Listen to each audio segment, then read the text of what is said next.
Final treat for the day. If we want to move our conversations to the table or perhaps outside, we can stay on schedule. I'm going to ask everybody to help me out here, folks. All right. So we're going to close out the day. I think we've had a very productive series of panels and discussions. Our final speaker today really needs no introduction to this crowd. General C. Robert Kaler, former commander of STRATCOM, and also for this crowd, former commander of Air Force Space Command. He's going to close us out with some closing thoughts, and I'll invite General Kaler to come up now.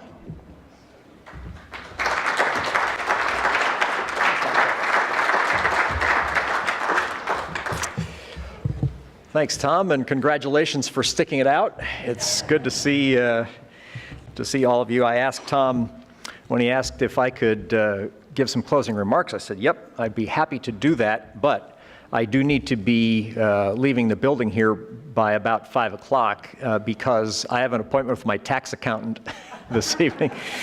And so, you know, I'm a little suspicious of my tax accountant. Last time I went in, he asked to take a picture of me, and he asked for front and side view.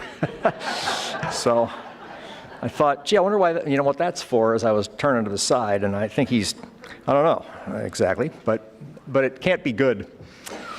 Thank you for inviting me to come and talk, and thank you for inviting me again. I was at the conference in Prague last year, and I must say I found that to be very, very worthwhile and certainly an enjoyable experience. So thank you to the Prague Security Institute for the invitation, and once again for inviting me to come back and speak again this year.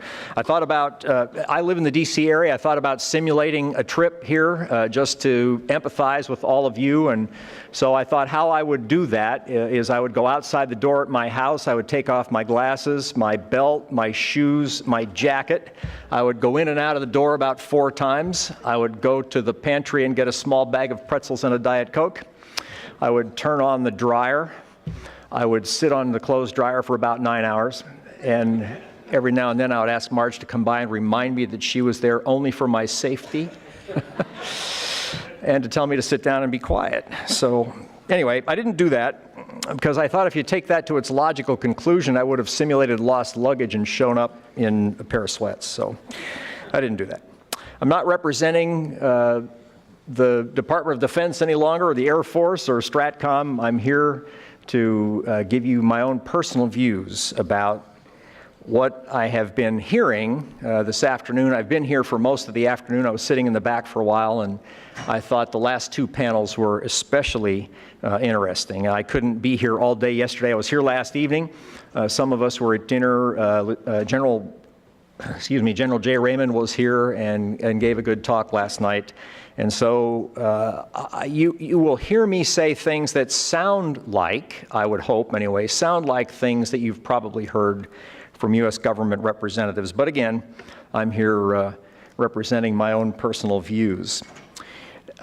When I attended this conference in Prague, I spent a little time up front talking about why space is so important. I'm not going to go over all of that ground again because I know that all of you recognize that, and you've heard that from a number of speakers throughout today. I wish I had been here actually for Chaz this morning, and I wish I'd been here for the congressman. I've heard both of them talk separately, and I know that they both talked about how important this is. I will say, though, just a couple of things as a playing field leveler here. First, everybody in this room understands that for national security purposes, we cannot lose, either in a crisis or a conflict, the use of the ultimate high ground. Cannot allow that to happen. Space capabilities are embedded in our intelligence operations, in our combat operations. It's true of the United States. It's true of our allies and partners as well. And so it goes without saying that we must act in order to preserve the advantages that we've gotten over the years by doing national security-related business in space. General Raymond last night talked about 3 eras or 3 epochs of the U.S. national security space business. I like the structure that he talked about last night, and I think it bears some repeating. I think that era number 1 was about the Cold War. Era number 2 was really about providing space services to make terrestrial warfighting better. And era number 3, I would argue, is about how do you prevail in a contested domain. So let me say a little bit about those 3 things. There is no question that space was important to us during the Cold War. But we really used space for strategic purposes during the Cold War. We used it primarily for strategic intelligence collection and indications and warning. We used it to help us target our nuclear forces. Yes, in fact, we did use space for tactical warning of missile attack, but again, the overriding use of space during the Cold War was for strategic purposes. Now, I hear people talk about this benign environment that we used to have, and I don't believe that, by the way. I don't think we ever had a benign space environment. Certainly, it's not naturally benign, but even from a contested domain environment, we fully expected, and we watched the Soviets during the Cold War develop a threat to our space capabilities. We took that seriously. But again, we relied on strategic deterrence for space mission protection. The loss of space assets during the Cold War, in a Cold War that would have gone hot, in my view, would not have had a decisive tactical impact on our operations. That's because we didn't use those assets that way in those days. But by the time we got to Desert Shield and Desert Storm, the story was different. Because by that time, we began to see what the Russians now call the reconnaissance strike complex, the linking of space assets, both from a surveillance standpoint, a reconnaissance standpoint, a navigation standpoint, and a communication standpoint, being integral to tactical operations, to enabling tactical operations. And while we weren't very good at it, to tell you the truth, during Desert Storm, you saw the inkling of what eventually, by the time we got into the early part of this century, had become full-blown, I believe, enablement of terrestrial warfighting, enabling what has become the American way of warfare. So space capabilities, I believe, have revolutionized warfare in the 21st century, just like air power revolutionized it in the 20th century. Space power is crucial to providing access to remote or denied areas. Space power is inherently global, and it's often the first on the scene for events that can occur at any point on the Earth's surface and with little or no warning. Now, there's a famous saying that goes around the U.S. Department of Defense that the first question that the president asks in a crisis is, where are the carriers? And with all respect and admiration for my Navy colleagues, my take is that's not the first question that's asked. The first question that's asked is, when's the next satellite pass? When can I see what's happening?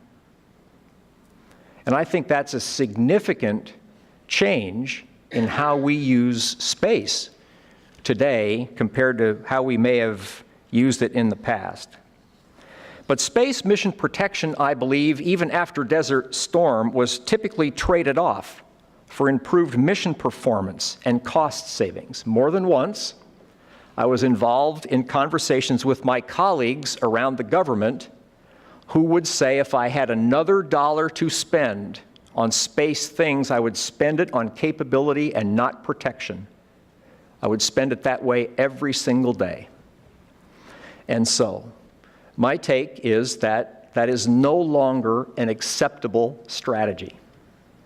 That today, we've got to think very differently about space, just like we did when aircraft became threatened with fighters, with AAA and flak, and with surface-to-air missiles. It's imperative that we act to preserve the advantages we get from space.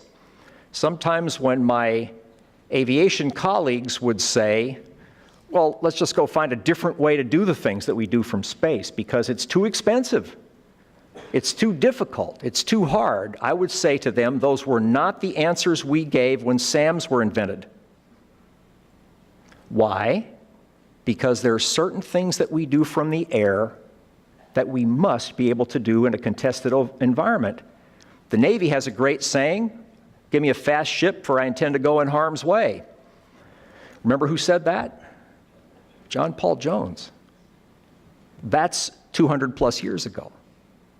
Okay, it's the same thing for space. We can't turn our back on it, we can't walk away from it, and we can't pretend that we can do everything that we do from space in some other way. So I think it's no longer a debatable point to say that we will see a future crisis or a conflict extend to space.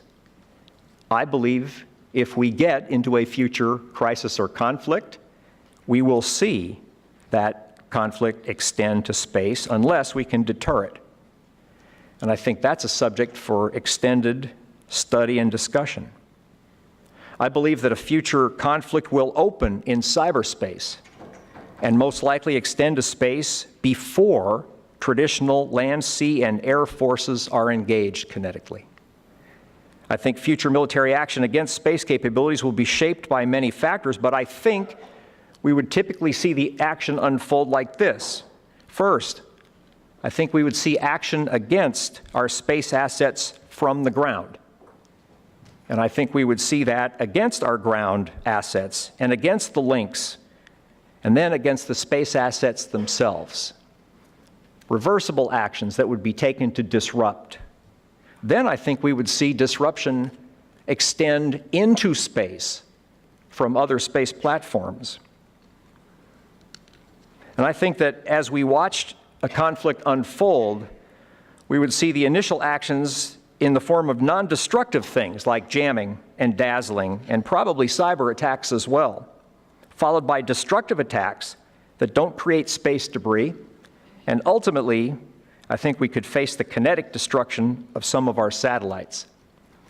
When I was at Air Force Space Command, I used to tell people that when our kids were little, we would take them to go have their shots. And I realize that's a controversial subject today, which seems inconceivable to me, but okay, I get it. So, but we took our kids to get shots. And the doctor had a blue bear. And first couple of times I went to the pediatrician's office, I wondered, what's the blue bear for? Well, here's what it was for. Take the kid in, plop the kid down in your lap, the doctor would hold up the blue bear like this, the kid would go like that, and zap, they'd get the shot. So, are direct ascent kinetic ASATs the blue bear? I don't know. Maybe. But I don't think that's the first action we would see against our space assets. I do think there is some deterrence value about the prospect of creating debris. That's not a bad thing, by the way. Now, can you discount it? Of course not. Do you have to be prepared for it? Of course you do, but I think there are plenty of other threats that are even perhaps more likely that we need to be concerned about. And we're watching China and Russia develop most of them, and field them too, by the way. They're able to threaten our space capabilities in a variety of ways, from jamming to dazzling, all the way to kinetic kill. And they're doing so in a way that meets their strategic needs. As a complement to what the Chinese are now calling integrated strategic deterrence.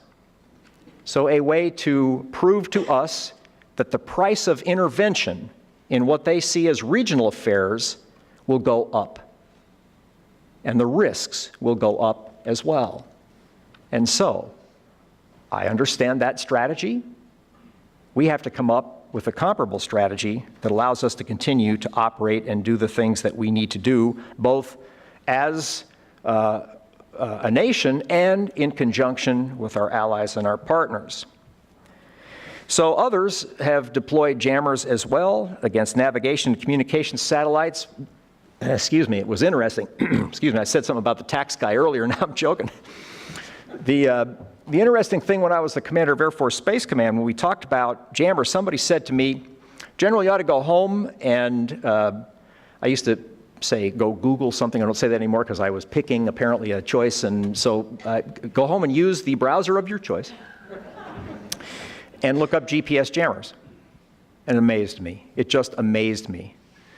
To the size that you can plug into your car, into the cigarette lighter, or whatever, we don't call it that anymore, with the plug-in thing, the 12-volt plug-in thing in your car that allows you to jam in the local area GPS related to your vehicle.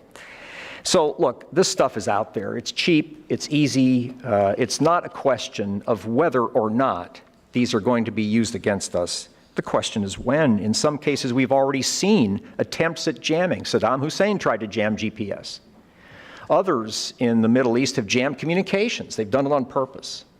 And so this isn't a question of whether or not this is going to happen.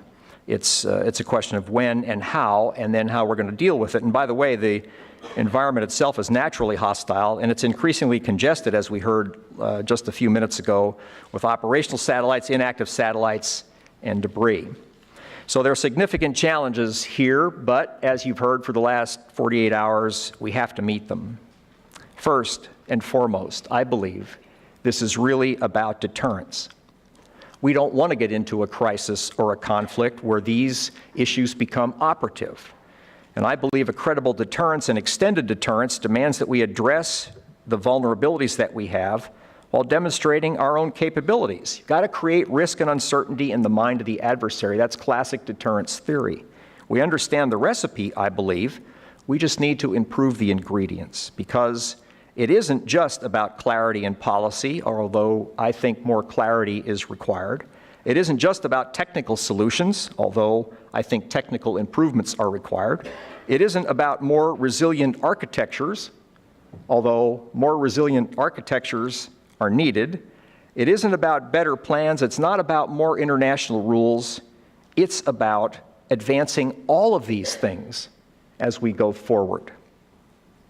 So given the long lead times typically associated with space, how do we make significant improvements, and how do we do so now?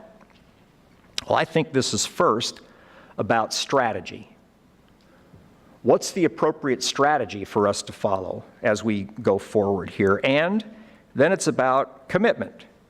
We have to put a solid vision and a strategy in place. We have to get visible commitment from military leaders, especially the warfighting commanders, from the Secretary of Defense, from Congress, and from the White House. Next, I think we have to establish priorities. We can't do, nor can we afford, everything at once. So let's lay out the priorities. What do we need to protect? And by the way, resilience, in my view, is about mission resilience, not about platform resilience. What do we need to protect? Against what threat? To what level? For how long? Those are the key questions that we need to be asking. We also need to lay out better operating concepts. You heard some of that last night. Better architectures for mission resilience and situational awareness. And by the way, my opinion about situational awareness is we're not going nearly fast enough. I listened to the panel at the last conversation that we were having, and I don't think we have the luxury of the kind of time that we've thought we had in the past. Not when almost every day someone is offering that they're going to deploy 3,000 or 4,000 satellites here in the not too distant future. Yeah, I get it, big space, little satellites, but big space, little satellites, 17,000 plus miles an hour, and they all pass pretty close to the same places. So I was describing this one time. I'm not a physicist, but here's what I remember from physics. F equals ma. You don't have to have a lot of m, but if you have a lot of a, you get big F. And we've seen this. It didn't happen in somebody's simulation. It happened for real. And now, as a result of that, people are maneuvering and doing other things, and et cetera, et cetera, et cetera. I don't think we have the luxury of very much time on some of these things like situational awareness. We need better battle management and command and control. We need to think very carefully about how you integrate with other domains and commercial assets and allied capabilities. We need to struggle with where disaggregation, if that's even a word, we use it, but where disaggregation, and everybody in here would understand it, which is really scary, where does disaggregation have the greatest effect? How about responsive space concepts? How do they fit into all this? Do they help us? And if so, how? Then I think, after we've laid all these things out in a strategic way, I think we have to establish requirements that guide acquisition. Industry needs direction. Now, here's something that I've discovered in the 3 years since I've taken off my uniform. I've discovered that had I known then what I now know about industry, I would have been a better commander. Had I known, I think, had industry known more, from my perspective, they would have been a better industry. There is a real lack of good, hard, valuable crossflow between government and industry, and it goes to requirements. I say to my industry partners these days, hey, listen, the thing that you ought to do, go look at company X, Y, or Z. I'm not pushing anybody's company up here. Go look at company X, Y, or Z, and if they are in the aerospace business, the likelihood is that they are in the air business too. And they're probably in the computer business, and they're maybe in 4 or 5 other, the munitions business, the command and control business, et cetera, et cetera, et cetera. They are in a unique position to integrate these things together, and I say to them, why don't you do it? And the answer they give is because we don't have a requirement to do it. We're answering requirements from the government that are essentially program-level requirements. They're not giving us a big integrated requirement. The Air Force Chief of Staff has been on the speaking circuit here recently, and I commend him for it, talking about wanting to pull all the pieces together and better integrate sensors, shooters, and command and control. So I was giving a talk not so long ago, and I said, gosh, we need to be able to do that. And somebody said, like they often do, sit down here for a minute, and we're going to tell you a story. And so I sat down, and they said, this is the story of something called SAGE. SAGE was a Cold War era program that was continental air defense. It linked sensors, shooters, and command and control. By the way, it's a large reason for why there are digital computers today. That and NASA. Large reason for why that all happened. And it was actually built. There was a requirement out there that said, I need to link sensors, shooters, and command and control on a continental scale, include our allies, the Canadians, and I need to be able to detect an air attack, because that's how we thought the attack would come in the 50s. A nuclear attack would come via aircraft. And I need to be able to deal with it. And we deployed such a system. Can we do it? Of course we can, but you have to ask industry to do it the right way. You've got to ask the right questions, and you've got to lay out the right requirements. And I would have been a better commander, I'm sure of it. I'm sure, in hindsight, I would have been a better commander at a lot of things, but I'm sure I would have been better at that. We also need to accelerate what I usually call the grunt work of joint warfighting. By the way, here's something else about requirements. There's a difference between platforms that support warfighting and warfighting platforms. Platforms that support warfighting do things like our intelligence collectors do today. Warfighting platforms, that's SBIRS.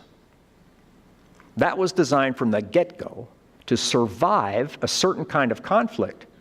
Now, my view is that the requirements for that were too narrow. It was about a nuclear war. And yes, they need to be able to operate into those kinds of high-end contingencies. Deterrence demands it, for example. But also, we've got the concept here for how you include warfighting requirements in our requirement set. It's different.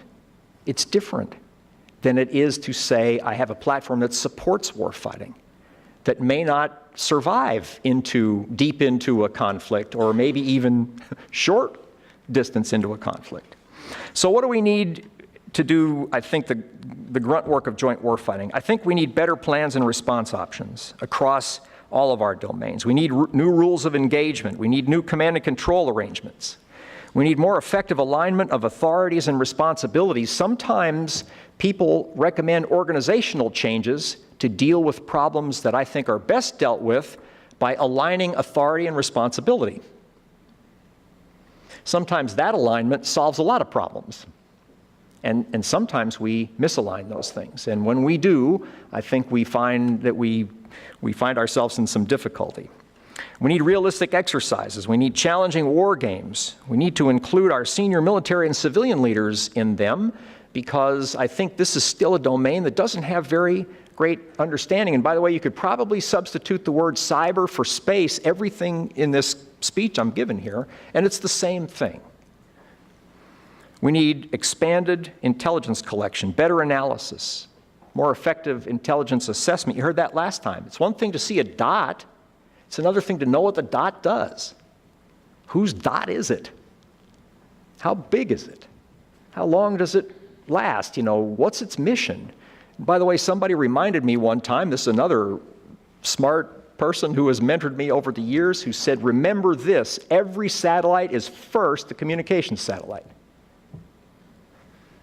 I said, wait a minute, I'm not sure I get that, but it's right.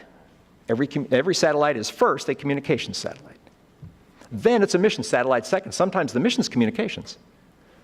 Sometimes it's something else. But first, it's a communications satellite. I thought, isn't that an interesting way to think about it? We need better tactics, techniques, and procedures.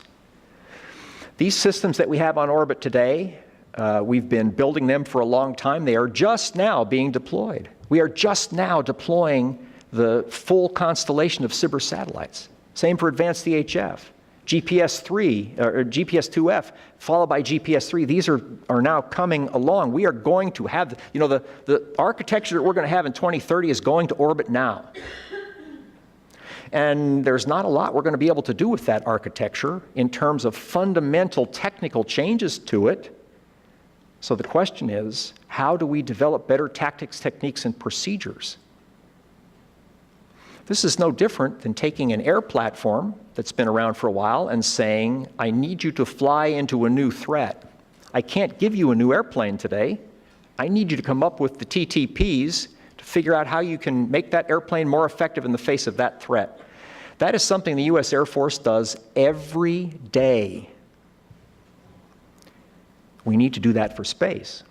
And now the mechanisms are in place to do it, by the way. The people who are trained on how to do it, the Warfighting Center at Nellis Air Force Base, former home of the fighter pilot. Now the current home, if you talk to fighter pilots, they would tell you that. But we know how to do this. We need to get after it. Robust partnerships with allies, coalition partners, and other government agencies. And all of these, by the way, are familiar issues that are common to other domains. But most of them remain immature for space, and that can't continue. Deterrence has served us well for well over 70 years now, but it's unlikely that strategic deterrence, i.e. nuclear deterrence, is going to be sufficiently credible to deter action against U.S. space assets. So how do we think differently about deterrence, and what will it mean? This isn't the Cold War anymore, and I was testifying in front of the SASC a couple of weeks ago in the Strat Forces Subcommittee, and I happened to comment that I don't bristle, but I cringe, I guess, every time someone describes the situation that we are in today as the new Cold War. The situation we are in today is nothing like the Cold War. And I think the thinking that went along with the Cold War is dangerous to apply to the situation we find ourselves in today. So we need to be secure in this vital operational area called space. And here's the good news. I believe all the steps that I've just outlined are in fact underway. The key issue is whether or not they're adequately supported and resourced and prioritized. A friend of mine recently said that a lot of space seedlings have been planted over the last several years. It will be interesting to see how many survive the first good storm. And I think that's exactly right. We've spent additional money on space things over the last couple of years. A lot of seedlings have been planted. But what survives the first storm? Because the storm will come, a budgetary storm always comes. Not everything will get supported, and so what survives the first storm? So the subject of this conference has been what issues should the new U.S. administration address. And I think all of these things are going to be important issues for the administration to address. But I believe that the number one issue that they have to address is the most important one. The national security space enterprise in the United States exists inside a national space effort. I think the fundamental issue for the new administration is, what is that national space effort? What does it do? What's its purpose? Who leads it? The first mission that leaves planet Earth to go to Mars, will that say Acme Moving Company on the side of it? Will it say NASA on the side of it? Will it say NASA, ESA, JAXA, et cetera, on the side of it? What will it say? Because I think the answer to that question will determine what inspires the third graders and the fourth graders and the fifth graders, like it inspired many of you when we were talking about going to the moon. What inspires our youngsters to become STEM-related people and to develop the kind of talents that we're going to need for the future? So with that, thank you again for inviting me. I'm always delighted to help address these issues, and I look forward to your questions. Thank you very much.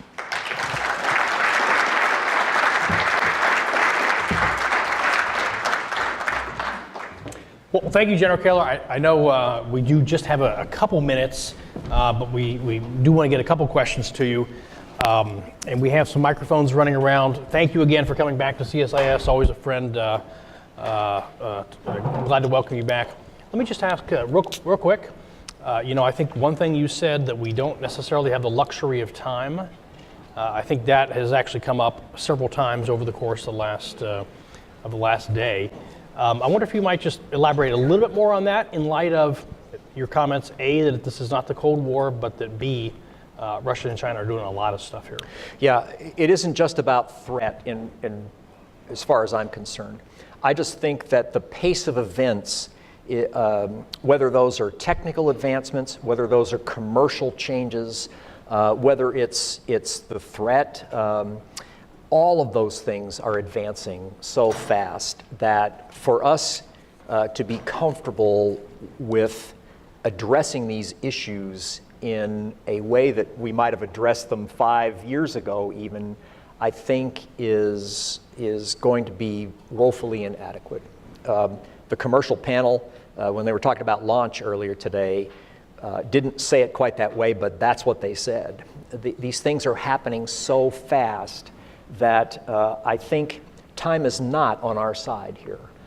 If we believe that international rules of the road are required at some level, and I personally believe that they are, then do we wait for someone to deploy 1,000 low Earth orbit satellites and then decide that we have an enormous problem that we don't know how to deal with, or do we try to get ahead of that? And this is a fundamental difference between the pace of government and the pace of entrepreneurs and the pace of commercial industry and all the other things that go with it. I mean, one of your panelists this afternoon talked about being able to go from I need to do something to something on orbit in whatever he said, 6 months.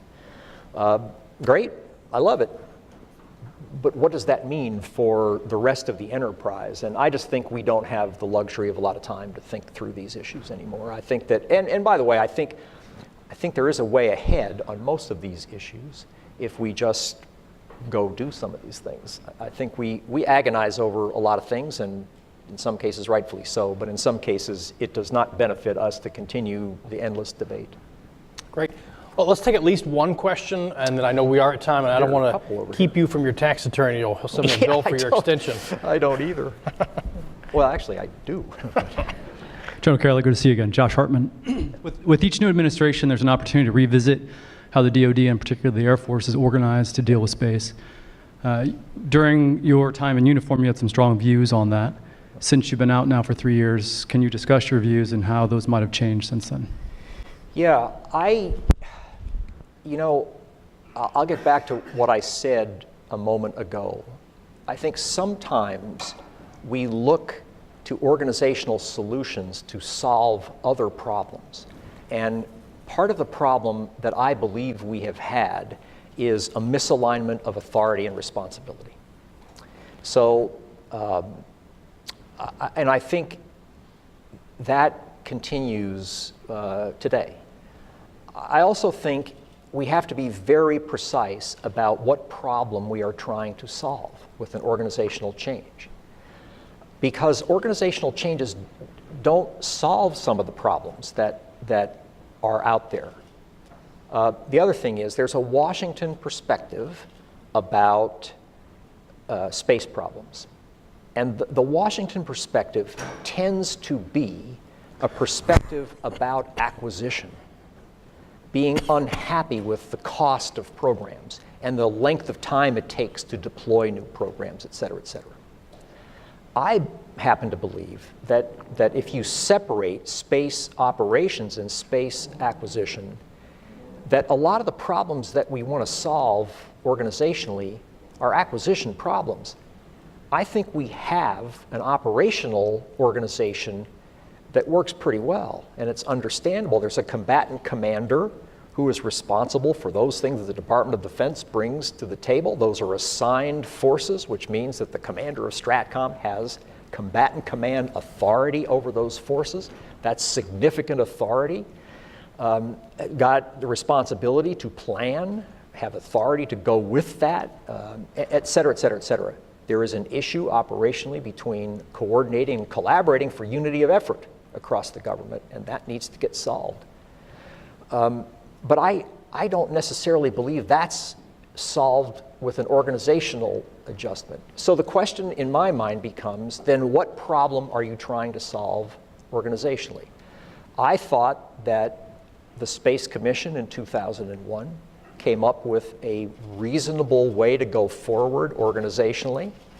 I thought that particular solution was never given enough time to determine whether it was going to be successful or not. It lasted for about 3 years, 3.5 years, and then people decided that we wanted to go do something else, or they argued about where the authorities should be as opposed to responsibilities. And excuse me. So I'm always reluctant to begin with an organizational proposal. I'm not saying that an organizational change isn't required. I just think we need to be very precise about the problem we think we're trying to solve. And I would be very reluctant to make organizational changes that disrupted the operational structures that are in place, because those parallel the rest of our warfighting structures. And if we get those wrong, then I think we will have set ourselves back. Well, I think actually, that was a great setup. We're not going to solve all these problems today, but I think we've had insights into a lot of them. Thank you, General. I also want to thank again the teams of PSSI and CSIS who put this thing on all day. And we hope we'll have all these panels online, and we'll have some more stuff in the coming months. So thank you. Thank you all.